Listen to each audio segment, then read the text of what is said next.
అది కాదురా, నా కూతురికి ఆ పాల్గొనతో పెళ్ళెప్పుడని ఆ ముసల్ది నా ప్రాణం తీస్తుంది. దాని నస భరించలేకే ఫోన్ స్విచ్ ఆఫ్ చేసి కూర్చున్నాను. అర్పిత బ్రతికుండగా పాల్గొని మరో పెళ్లి చేసుకోడు నాన్నగారు. పాల్గొన అర్పితను వదలకపోతే ఆస్తి మన చేతికెలా వస్తుందిరా?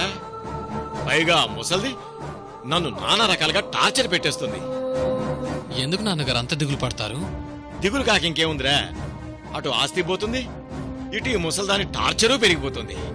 రేయ్, నేను ఏ కాశీకి పోయి సెటిల్ అయిపోతారా? పాల్గొని ప్రియంవదని పెళ్లి చేసుకోవాలంటే అర్పిత ఈ లోకంలో ఉండకూడదు నాన్నగారు. సరేరా, ఎవరిని చంపేయాలి? అర్పితని.